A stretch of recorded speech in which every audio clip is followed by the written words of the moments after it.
everybody played every week. Everybody came up big somehow in one way or another. But really, there was never a sense that the games were that close. And we had a pretty good feeling that we were going to win every game, and it was a feeling I've never experienced before in any other team. I think we knew from the beginning of the year that we were going to go to the Super Bowl. What about playing the 49ers? You guys are one of the teams that were able to take care of them. You took care of them in 85, and to get an 86, you really wiped them pretty good.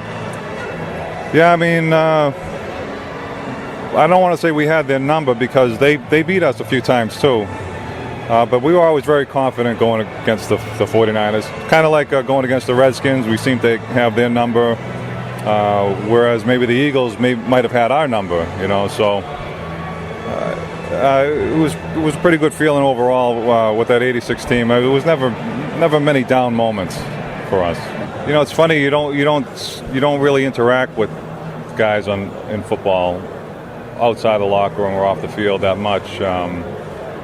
So I mean, once the game is over, everybody kind of goes their separate ways. I didn't keep in touch with anybody really, except maybe McConkey. I see him once in a while.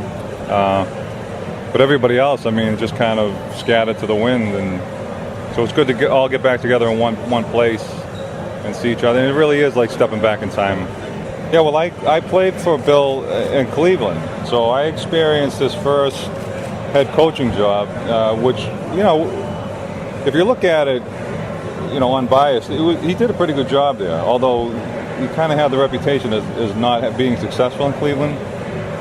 I always knew he was going to be a great head coach if he had the right opportunity and the right circumstances, and that's what he got in New England. I mean, Mr. Kraft, to his credit, kind of stepped back and let Bill Belichick be Bill Belichick, and it was the smartest thing Mr. Kraft ever did because, I mean, besides Bill Parcells, Bill Belichick is the best coach in football. There's so many personalities on this team that even if I wanted to compete for the spotlight, it would have been tough. I mean, it's just not in my nature to do that.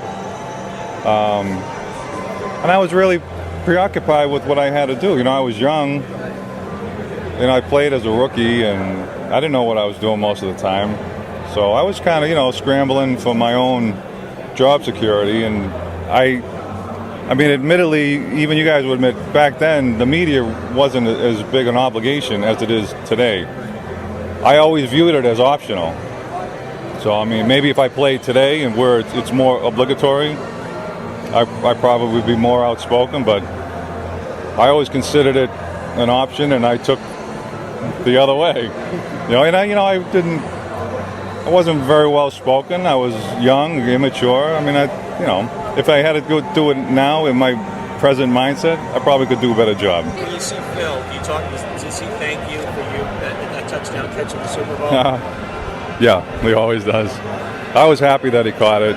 I would have liked to have caught it. I would like to have 2 touchdowns in the Super Bowl, but I'm just glad somebody caught it because I didn't want to have to go back to the sidelines and face Bill Parcells after a drop catch because it was a perfect ball, it was perfectly thrown, and it should have been caught. Talk about that second half of that game. I talked to Carl Mecklenburg recently, former Broncos linebacker, and he said you guys did everything opposite what they planned, so you guys really revved it up in the second half. Yeah, I mean, I really can't speak to that because, like I said, I was young and I had the blinders on and I was worried about what the tight end had to do. I didn't know what this overall strategy of the game was. I just kind of went out and executed my assignments, and if that's what we did, then we did a pretty good job at it.